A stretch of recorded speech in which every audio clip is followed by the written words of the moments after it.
but I don't know if I can afford to go because it's out of pocket. I know, and I can remember sometimes, you know, there are chambers of commerce that can provide, you know, seed money because you could be an economic engine. I will tell you one thing about starting a children's museum, because I was there also. Edventure was a startup museum, and I was there 12 years ago after a volunteer board had steered it for several years. And that is, no one's going to do it for you. Unfortunately, you think that they are, and I think that volunteers have a lot of good intentions, and I know you do, and they're so lucky to have you because you have professional experience in museums, but it's about a step-by-step basis. We're a military community too, although they're transient, you know, because all of the soldiers that end up in Fayetteville, you know, they got trained in Columbia through basic training, but the bottom line is it's important to make a lot of friends along the way and to look for partnerships. A lot of that funding and support for families, sometimes that gets funded out of Medicaid dollars, sometimes it gets funded out of Health and Human Services, which usually is Medicaid. It's called something different in every state. Sometimes it can also be funded through your State Department of Health because they have the responsibilities for some early childhood development issues as well. We are now meeting with our delegates from all the people who represent Onslow County. We're meeting with them now. Right. Because Monday someone has a meeting right away. But I'm going to let Susan add her 2 cents worth because she's in North Carolina. Well, and I started at the Children's Museum of Art County, and I think that one of the most important things you have to do is have something for people to look at and see, and a facility. I started, the Children's Museum in Ardell County started in the basement of a 100-year-old courthouse. My office was the space between 2 bathrooms that no longer worked. But once we got some exhibits in there, and the exhibits, you can start out with exhibits that don't cost much, discarded items, doctor's office, when they renovate, you can build your own grocery store. Once you get the concept going and people can see how it works and how kids react to it, I think then you can start growing it from there. But you can really start very simply with a children's museum. You can put photographs. You can take photographs and project them on the wall and start a mural that way. So it doesn't, to me, fancy children's museums are great and they look good and they impress the adults. But the children don't really care as long as it's something that they can interact with and role play.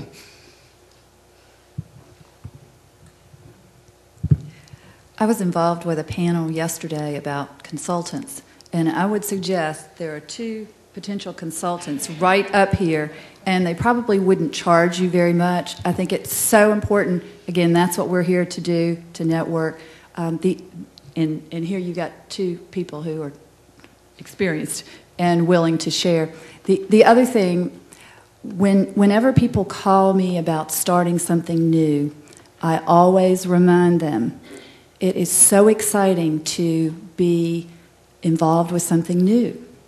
But if you start that, just think of all of the work that's going to be, but you have to keep that going. So you must put in your planning, and I know we've been talking about strategic planning, but it's just critical not to just have it on a piece of paper, but to be thinking in those terms and reminding, if you're a volunteer and you don't have any money to go to a conference, help get somebody else there. But that's what it takes. And I'm so pleased that you're here today, but you have to go back to your group and explain to them, in good times and bad times, it's work, work, work, passion, passion, passion, because you don't want to start something and then close it. So please take those words back. Well, I have 2 worries, and the fact that Camp Lejeune has a $1 billion budget and a lot of people. They produce 3-year-olds that are then replaced every 3 years with another 3-year-old. And we just got another 12,000 Marines and Navy people coming mostly into our area. Onslow County is exploding with houses and developments that will house some of these people, and it seems to be just growing like an octopus. Because of that, I don't think we can start in a storefront because we will be jammed. So I think it's more back to planning and planning something bigger, which means more money must be raised. I know we've got some other questions, and I want to give you just a tip, but then I'm sure Susan and I could spend a few minutes with you afterwards having a private conversation.